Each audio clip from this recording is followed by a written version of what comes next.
there and welcome to Ancestral Recall. I'm your host, Eli Kaplan. In this Magic web series, I'm going to take you through the sets of Magic's yesteryears, point out the mechanics, the dynamics, the innovations, and show what cards really mattered.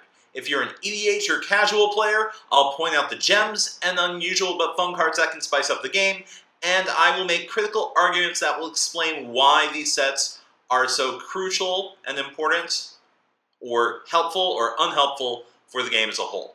And this time, we're looking at an absolutely essential set, 1995's Ice Age. To start, Ice Age was an ambitious project, the first time that Wizards had actually tried to reboot the game. See, when Richard Garfield originally designed Magic, he assumed that there would be a core set, and yes, there would be expansions, but that there would be core sets that would be playable just by themselves, a new version of the game, without any additional cards from the past carrying over, or just a few. I mean, you do have to include the basic lands. The gameplay of these sets would be compelling enough that players would be fine just running with those cards and not bringing out the past. The term used in the office was standalone. This is why Arabian Nights was designed with an alternate back, and was only switched to the ABU back at the very last minute. And while Arabian Nights didn't have basic lands, barring the Accidental Mountain, and Legends, a giant set with over 250 cards, didn't have basic lands, Ice Age did have basic lands. So Wizards could have easily printed Ice Age with brand new backs. That would have made playing with sleeves mandatory if you combine the sets, but then again, Magic sleeves with opaque backs didn't exist for another couple years. Ice Age was designed by Skaff Elias and many of the East Coast playtesters, though in the later stages they have migrated over to the Pacific Northwest as Peter Atkinson, Wizards CEO, had given them full-time jobs. Ice Age was the first standalone expansion predating the model of the block, but with the same basic concept, more or less.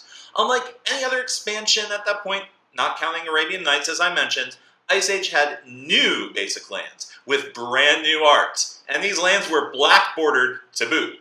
This was especially exciting for anyone who hadn't had a chance to pick up Alpha like myself. Ice Age came in starter decks containing 60 cards and a bunch of basic lands, as well as 15 card boosters, and it had a snowflake as a symbol, and it was set in Dominaria, the default planar setting.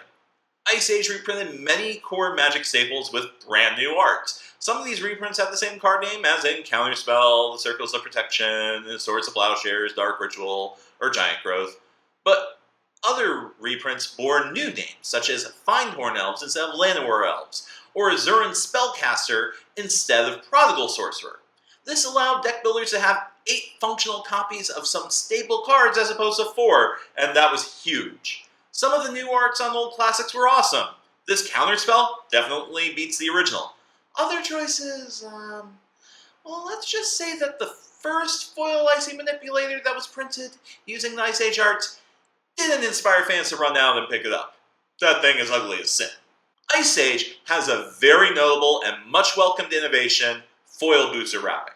Before Ice Age, it was theoretically possible to inspect boosters' contents by putting the booster up against a light board or other source of bright light, then push up gradually a card in the booster. And you could do this for Arabians, Antiquities, Legends, the Dark, up to Fallen Empires.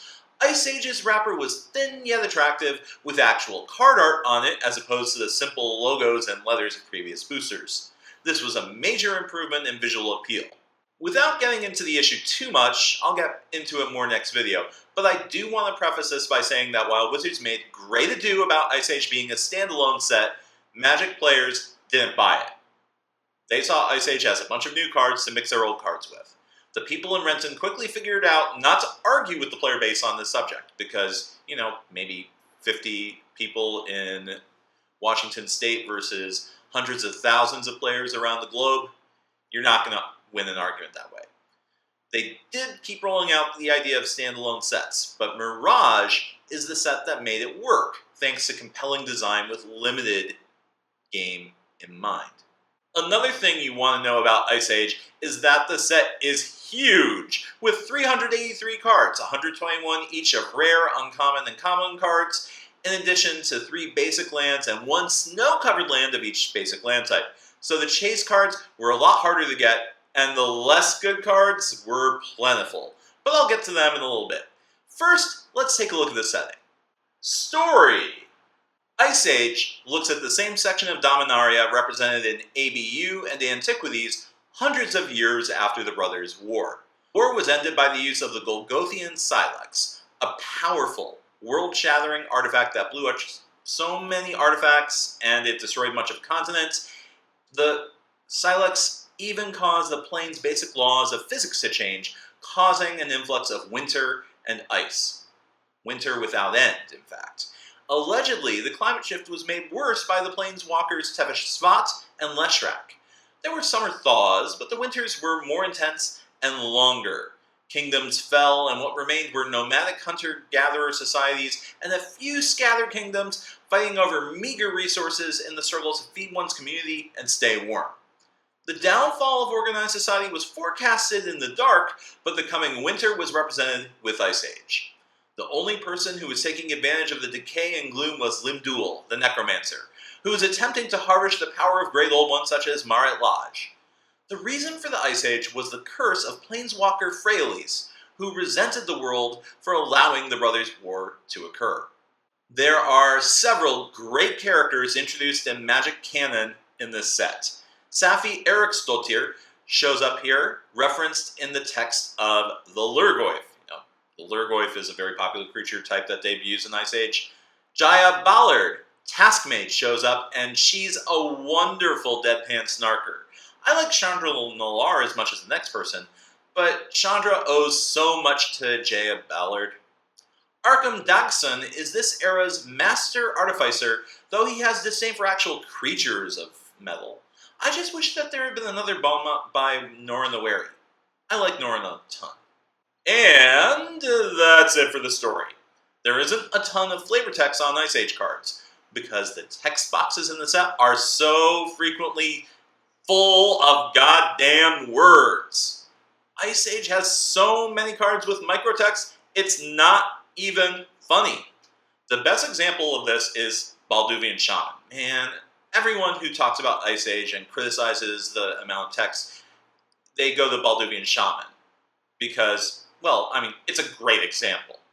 Now, Balduvian Shaman, long story short, lets you edit your circles of protection so that they protect from the color that you want at the cost of giving the circle of protection cumulative upkeep. Now, this is incredibly complex, right? Well, Balduvian Shaman is common. I am not the only person to criticize this. Jesse Mason of Killing a Goldfish has quite the tirade. Check out the link to his review in the description. Anyway, overall, there's not a lot of room for flavor outside the name and the art. Speaking of words, Ice Age has a Nordic flavor to it. There are some words with Swedish and Icelandic-inspired pronunciation, such as Fugja, a storage of healing unguents. Now, J is pronounced as Y. So my favorite card in the set is Yatalworm, not Jatalworm. Lurgoyf is a complete fabrication, though. Now, I studied Finnish during my senior year of high school when I was an exchange student in Helsinki. So I've gotten to see the Aurora Borealis with my own eyes. I've got to dine on Arctic reindeer flesh and engage in cross-country skiing. In fact, when Ice Age hit the streets, I was in Finland, and I used to play Magic on the floor of a subterranean subway station. Now, I'm no Viking or Northern Warrior, but I do have a very fond personal connection to the set's tropes, and if you played Skyrim and loved it, then Ice Age thematically will appeal to you. Design and mechanics. First off, the thing to know is that Ice Age is the actual first Magic expansion. The designers, Skaff Elias, Jim Lynn, and Dave Petty at the University of Pennsylvania were working on it soon after Richard Garfield was testing Magic. Arabian Nights got designed solely by Richard Garfield in a very short amount of time, but Ice Age was a slow-brewed product. Now, I'm not in the game industry, but we can say that it was sent back to the drawing board several times, and many of the coolest cards in the original design got poached and stuck into alpha. According to Skaff Elias, management's biggest problem with the set in development was that it had so many reprints. The top people at Wizards didn't feel comfortable selling old cards to players with new art and black borders. Ice Age continues the theme of legends, with 4 new legends making print. My favorite was Martin Stromgald, a cool variant of ABU's Keldon Warlord. Instead of scaling for each creature you controlled, he pumped your team +1/+1 for each other attacking creature. Now, Martin didn't make it through many comments, but boy, he turned the tide. Then there's General Yarkeld, who can juggle around blockers. He shows up on flavor text too. Now, the way that the timing of this ability works is rather finicky, so Wizards has pretty much abandoned this type of mechanics, the idea of redoing blocks after they've been declared. Rather, just lets players make combat decisions for themselves, such as in the case of Brutish Horde Guy. I always call it that. There's Merike Riberet, a cruel controller who could steal a creature and would rather let it die than return it, but she wouldn't untap. Obviously, if you have a way of untapping creatures, such as Jander's Saddlebags, she's utterly brutal. Merike is definitely one of the set's most popular commander cards. There's also the Skeleton Ship, a scurvy vessel that spreads plague and disease among its opponents, along with rum. This is a neat variation on the pirate ship from ABU.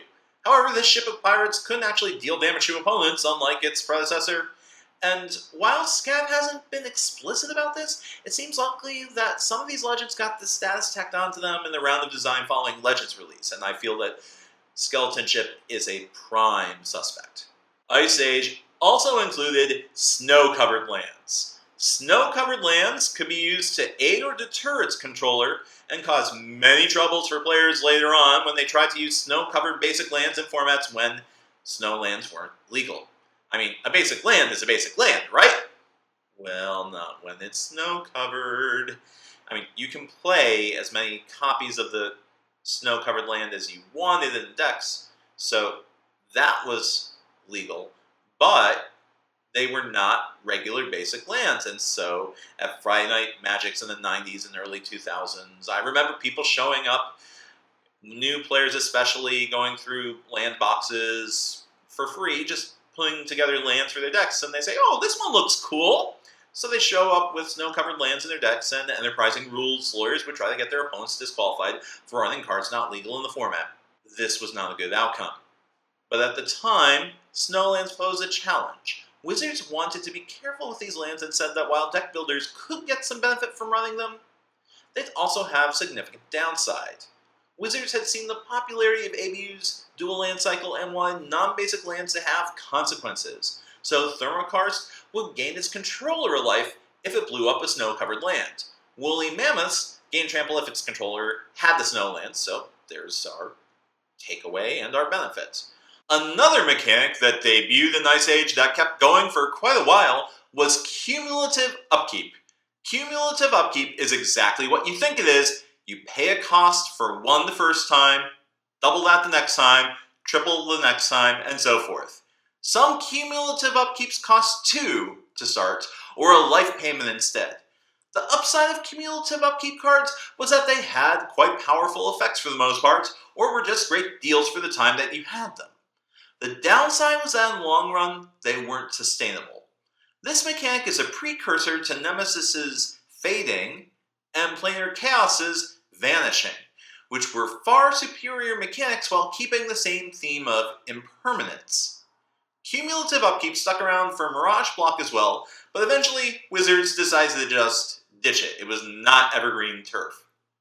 Cold Snap fixed one of the serious problems with cumulative upkeep tracking by adding age counters, happily. Now, the most famous cumulative upkeep card is Illusions of Grandeur, an enchantment with a very steep cost, but that gained you 20 life when you played it. If it leaves play, that 20 life gained goes away. Now, the trick to Illusions is to donate it to your opponents so that they eventually run out of mana to pay for it and take 20. That 20 life you gained also goes a long way to helping survive the attacks of opponents who played creatures before you donated it. This was a key card in the original extended format, in what became known as tricks. Ice Age also heavily featured a non-named mechanic, cantrips. Now today we think of cantrips as spells which allow you to get a small effect for a cheap amount of mana, and you get to draw a card. Ice Age's cantrips were not actual cantrips as we understand them today. Now, players nicknamed them slow trips because you had to wait until the upkeep after you cast the card to get the draw. Flare is a classic example, a 1-point damage spell for 3 mana that gave you a new card soon after. The slow trips were cautiously priced, but Wizards soon caught into the fact that players liked getting that extra card up front. So Ice Age's Flare made way for Invasion's Zap, and Zap did not break any format open. Blessed Wine gave you a life and a slow trip for 2 mana. Compare that to Onslaught's Renewed Faith, which cycles, giving you the card immediately, and it's uncounterable, and it gives you 2 life for the same cost. Or you have another mode to gain 6. Incidentally, the first cantrip is not in Ice Age. That would be the Arabian Nights card Jeweled Bird. But Ice Age was the first set to feature numerous spells of this sort. The editorial line on Ice Age is that the designers wanted to slow down the pace of games from Alpha, which had the contentious problem of letting players run as many copies of a card as they wanted in its original design. See Playgrab for a good example. Ice Age was designed to make gameplay more satisfying by slowing down the pace and giving players more opportunities to turn bad positions around, very similar to popular board games of the time. This is a bit of a callback to Cosmic Encounters. Now, there's a lot to cover today, so we're going to do the white and blue card today and save the rest of the colors and the final verdict for the next time. And I do have a whole lot to say about Ice Age overall. For many, many years, a lot of what blocks such as Ice Age and Mirage and Tempest and Saga and Masks tried to do is reinvent ABU. The Scarabs are a twist on White's Ward Cycle, offering the enchanted creature a conditional +2/+2 and preventing creatures of the relevant creature type from blocking. There's no damage prevention or aura removal or stopping targeting, so if you have a creature with black Scarab, well yeah, terror will hit it. This is a lot cleaner than Protection Proper, but in an era with so much powerful spot removal, it made the Scarab Cycle irrelevant. Enduring Renewal, 2WW, is a fascinating enchantment with rather unmodern templating. When this is on the table, you can't draw creatures anymore. If you would, you have to discard the creature instead. And you have to play with your hand revealed. Oh, that sounds like a horrible deal, right? Well, there's an upside.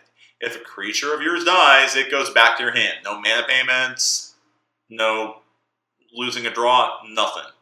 It just goes right back to your hand. Now, when Ice Age was in Type 2, Standard, this did nothing. But when Extended became a format, this became a key part of Pebbles, one of the first infinite combo decks. Get this out with any 0 casting cost creatures such as Ornithopter and Tempest Goblin Bombardment. An enchantment lets you sacrifice a creature to deal damage, and you get an infinite combo. Compared to modern combo decks like Splinter Twin, these decks look horribly quaint and inefficient, but at the time they were fast and fairly effective. Just to let you know, Enduring Renewal, this clunky card, it's legal and modern, thanks to Time Spiral's Time Shifted cheat. Here's a study in keyword cost progression.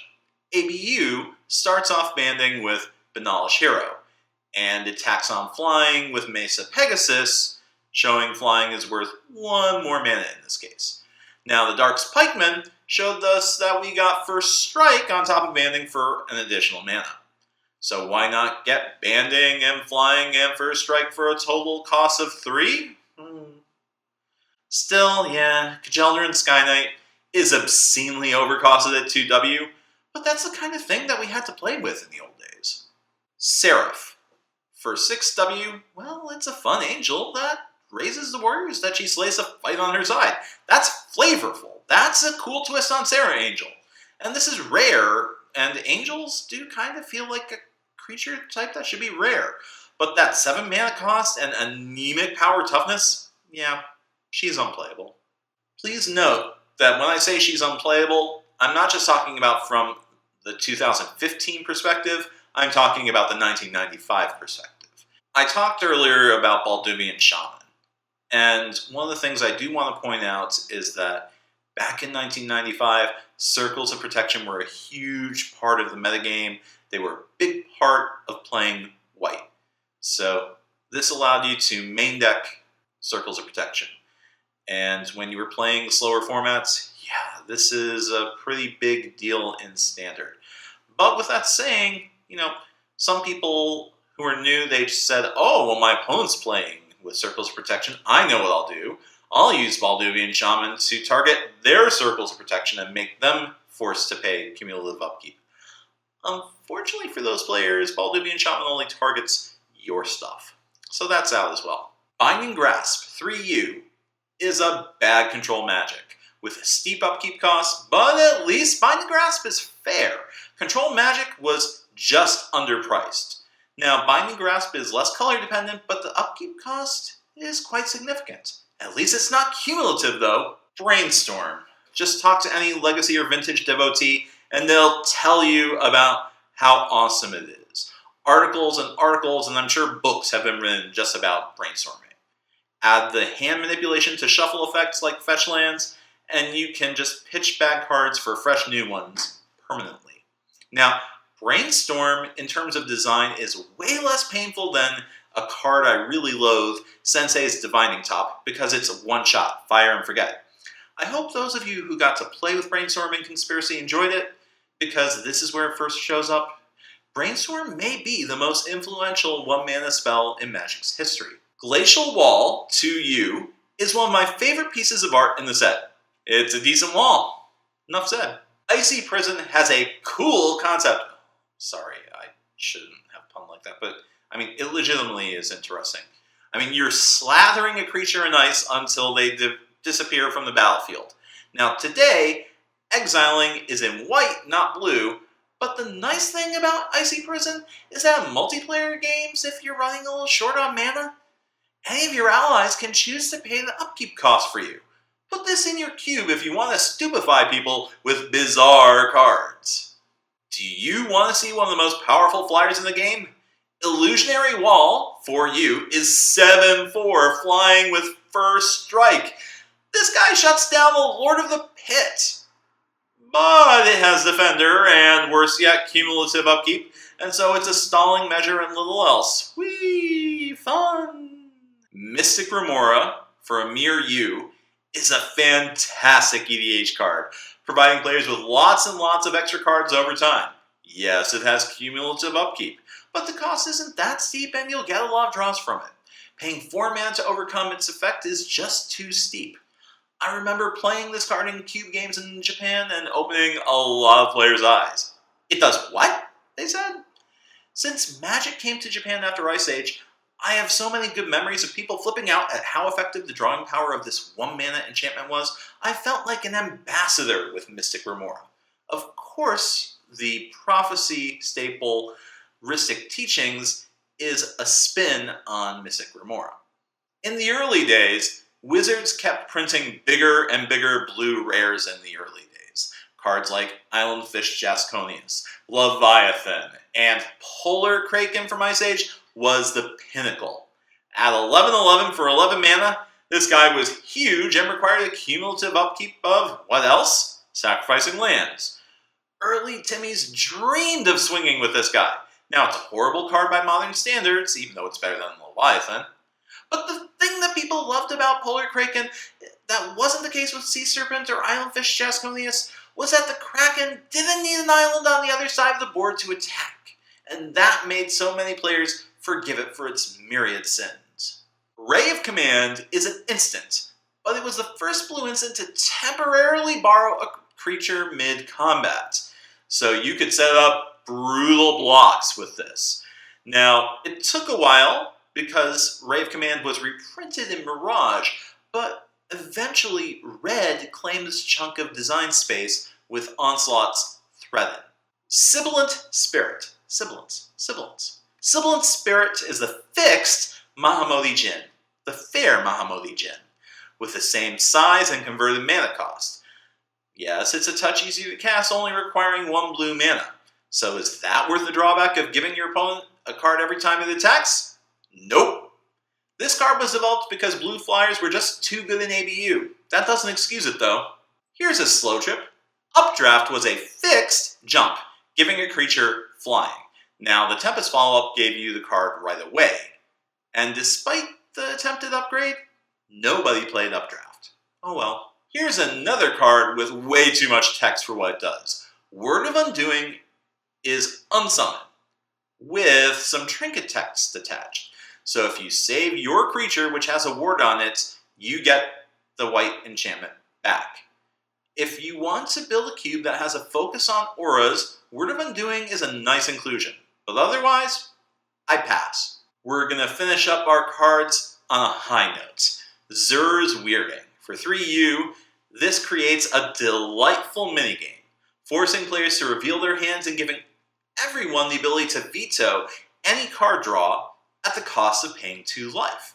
Xur's Weirding is a control player's dream, although it happens to be symmetrical, so it's very skill testing. Xur's Weirding saw a number of core set reprints over the years, and I remember one Japanese player in Nagoya who, because of his religious beliefs, actually swore off attacking in Magic forever. I'm not joking. This guy was a pacifist in his personal life, and so he used his religious expression in his game, and he would never kill players with damage or attacking. He would let players kill themselves with Xur's Weirding, though, using Xur's Weirding as a win condition. This guy lived for the challenge. I'm so ashamed I don't remember his name, but he was one of the coolest players ever. He was almost always in the losers bracket, but that doesn't matter. He used Xur's Weirding, and it was his trademark card. I just remember his face every time I play it. I wish I could remember his name. Okay, that's a fair amount of cards and a lot of setup. Next time on Ancestral Recall, we'll get right back into the cards, starting off with black, and talk about the noteworthy as well as the deplorable, and believe me, you're going to hear me say a lot of critical things about Ice Age next time. Stay tuned. This is Eli Kaplan for Ancestral Recall, signing off. Good games and good luck.